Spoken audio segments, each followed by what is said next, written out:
నమస్తే శంకరన్న. నమస్తేనే. వింటురా? నిన్నటి నుంచి న్యూస్ వింటురా? నేను అడిగితే మీరు ఎందుకులే ఆ సినిమాలో ఇది అన్నారు, కానీ సీఎంఏ ఇన్వాల్వ్ అయ్యిండు కేసులో. అంటే ఇప్పుడు సీఎం నువ్వు కరెక్ట్ అంటారా, అల్లు అర్జున్ కరెక్టా? ముఖ్యమంత్రిగా ఆయన ప్రజల మీద ఉన్న ఏదైతే కన్సర్న్ ఉందో అది కరెక్ట్.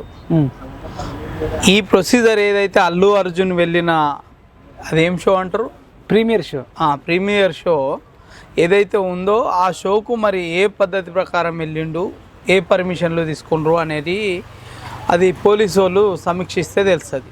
నేను ఆల్రెడీ కోర్టులో సబ్మిట్ చేసిరు కదా, మీరు చూడండి. నేనేమంటున్నా అభిమానులకు నేను ఒకటే మాట చెప్తున్నా, మీకేం పిచ్చి పట్టలేదు కదా, మీకేం ఎర్రీలు ఇవ్వలేదు కదా. ఎవడ్రా పోయి హీరోలంతా? ఎవడు మా ఇంట్లో మా అమ్మ నాకు హీరో, మా నాన్న మాకు హీరో, వాళ్ళు మా రోల్ మోడల్. వీళ్ళు ఎవడు? ఇడేమన్నా దేశ సేవ చేసిండా?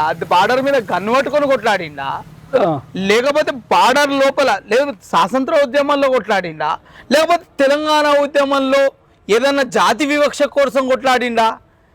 వీళ్ళ కోసం పానాలు తీసుకోవడం ఏంది? సైమల్టేనియస్ రాజకీయ నాయకులు కూడా అంతే. రాజకీయ నాయకులు ఎవరైనా ఉంటే ఇతను మంచి చేసిండు నాకు ఇష్టం అని చెప్పాలి, కానీ వీడే నా హీరో, వీడే నా జిందగీ, వీడే నా జీవితం అని ఊడిగం చేస్తారు. ఊడిగం ఎందుకు చేయాలి? ఈయన్ని డబ్బులు తీసుకొచ్చి బర్త్డేలు, పాలు పోసుడు, నీళ్లు పోసుడు, ఇంకా రేపు ఏం పోతారో. సంజయ్ థియేటర్ కూడా చనిపోయింది, ఎవరో తెలుసా? చెప్పండి మీరు ఎవరో. ఆమె పేరు రేవతి. ఆమె ఎవరో తెలుసా? నాకు ఎవరో తెలియదు. అభిమానే చనిపోయింది అంటున్నా, వేరే వాళ్ళు కాదు. అయిపోవాలి. నేను అదే అంటున్నా, మీకేమైనా పిచ్చి పట్టిందా అని అడుగుతున్నా. నేను హీరోలు అంటే, రాజకీయ నాయకులు అంటే ఎందుకంటే మీకు పిచ్చి వెర్రి అని అడుగుతున్నా. ఇలా ఆమె ప్రాణం పోయింది, రేపు ఆ కొడుకు కూడా ప్రాణం పోతుంది. ఎవడన్నా నీ హీరో తెచ్చిస్తాడు ఆ ప్రాణాన్ని? నేను ఇస్తా. ఈ అల్లు అర్జున్కి నేను సవాల్ ఇస్తున్నా కదా, నువ్వు ఇచ్చే డబ్బులు నేను ఇస్తా, ప్రాణాన్ని తెచ్చి 25 లక్షలు తెచ్చి అని అడుగుతున్నా. నేను మా శవాల మీద పాలాలు ఏరుకుంటుంది కదా సినిమా ఫీల్డ్. ఇలా నా టికెట్ రేటు నా 100 రూపాయలు ఉన్నది 400, 500 చేసి అమ్ముతుండ్రు. ఎవరిచ్చిండు రైటు? నేను అడుగుతున్నా ఈ ప్రభుత్వాన్ని కూడా, ఎవరిచ్చిండు మీకు ఈ రైటు? ఏమో ఒక దాన్ని ఏమంటారు, రేషనలైజేషన్ ఏముండదా? చూసేటోడికి లేదు, నియంత్రణ ఏముండదా? చూసేటోళ్ళకి లేదు, మీకెందుకు అంటారా? ఎవరు చూసేటోనికి లేదు, మీకెందుకు? సంగ నాకుర్రి పోయి ఇప్పుడు అయింది కదా, చచ్చిండ్రు కదా, చచ్చిపోతారు గట్లనే, సావుండ్రి. ఏం చేస్తాం దానికి? ఎవడేం చేస్తాం? ఇక దానికి ఇక మీడియా ఒకటి ఏదో అంటారు కదా మొత్తం. ఇప్పుడు అల్లు అర్జున్ చుట్టే పోయింది 100 ఛానల్. దీనికి ఎట్లా చూస్తారు? కట్టుకథలకు, పెట్టుబడులకు పుట్టిన ఈ విషపుత్రికలు, కట్టుకథలకు పెట్టుబడులకు పుట్టిన ఈ విషపుత్రికలు పత్రికలు అన్నాడు ఎవరు? శ్రీశ్రీ.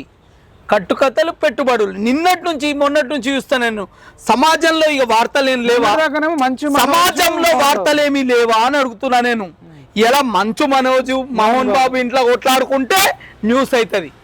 అదేమన్నా దేవుడు బిడ్డడా? మీరికెళ్ళేమన్నా ఊడిపడ్డా?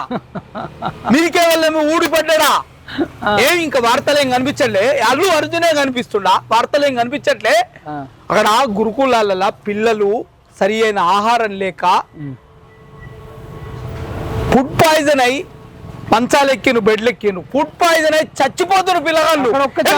సిగ్గుందా? ఒక్క ఛానల్ పోలే. ఇంకా మీరు పేపర్లు, మీడియా ఛానళ్ళు అని ఊడిగం చేస్తే మీకోసం పెట్టుకుని చేసుకోండి. ఊడిగం ప్రజల పేరిట ఊడిగం చేయకుండా, ప్రజల కోసం అనే మాట చెప్పకుండ్రి. ఎందుకు చిల్లర చేస్తారు? ఎందుకు చిల్లర? మీరేమో పీక్ పడేసి పొడి పడేసి మీద మీడియా ప్రభుత్వానికి ప్రజలకు మధ్యన అనుసంధానమై వారదైనది పత్రిక, వారదైంది ఎలక్ట్రానిక్ మీడియా. అది కానీ ఇదేందిరాపై, ఇదేంది అన్నా? అంటే మీ జీవితాలంతా మీ పత్రికలు నడుపుకునేదంతా మీ పెట్టుబడుల కోసం. జానీ మాస్టర్ మీ పెట్టుబడుల కోసము, మీ ఆదాయాలు పెంచుకోవడానికి కోసము, మీ ఆస్తులు కాపాడుకోవడానికే కాకపోతే ఎవరికేం ఉపయోగపడదు చెప్పు? ఎవరికేం ఉపయోగపడది? అందుకే మీకు ఉచితాలు ఇచ్చుకుంటా, భూములు రాసుకుంటా, డబ్బులు ఇచ్చుకుంటా, మిమ్మల్ని దున్నపోతులుగా పెంచినట్టు పెంచుతున్నాయి ఈ ప్రభుత్వాలు. దున్నపోతులే. ఎవరన్నారు పత్రికలనా? అందరూ ఎవరైతే గవర్నమెంట్ నుంచి ఒక పద్ధతి లేకుండా, పాడు లేకుండా, అందుకని సుప్రీంకోర్టు ఏం ఉత్త కొట్టలే, తువ్వాలలో చెప్పేసి కొట్టింది దుమ్మంటుతుందేమో అని. ఉండాలి కొంచెమన్నా. ఇప్పుడు క్యాన్సిల్ అయినట్టు నా పత్రికలు 100% సుప్రీంకోర్టు అది చెప్పింది, చట్టమైంది అది. సుప్రీంకోర్టు ఒక జడ్జిమెంట్ ఇస్తే చట్టమైంది అది. ఇప్పుడు మీరు మొత్తానికైతే అర్జున్, మన అల్లు అర్జున్ విషయంలో రేవంత్ రెడ్డి మాటలకు మీరు సపోర్ట్ చేస్తారా? రేవంత్ రెడ్డి అన్న మాటలు ముఖ్యమంత్రి అనే వ్యక్తి ఆ మృతి పట్ల మాట్లాడాలి తప్ప ఆ జరిగిన ఏదైతే సినారియో ఉందో, అల్లు అర్జును అక్యూజ్డా కాదా అనేది పోలీస్ చూసుకుంటది. నీకు అవసరం లేదు. సీఎం లెవెల్లో సినిమా హీరో గురించి మాట్లాడిందంటే అవసరం లేదు. అది ఈయననే కిందికి వచ్చి అవసరం లేదు. అది అవసరం లేదు. అన్నెసెసరీ విషయాలు. సమాజంలో, ప్రజలలో సామాజిక సమస్యలు చాలా ఉన్నాయి. వాటి గురించి, మీ ప్రభుత్వ పనిదూరి గురించి, మీ ప్రభుత్వ పాలన గురించి చెప్పుకునే ప్రయత్నం చేయండి. కానీ అని చిన్న చిన్న విషయాలు, పనికిరాని విషయాల గురించి పట్టించుకొని పరువు తీసుకోకుండా అని చెప్తున్నా ముఖ్యమంత్రికి.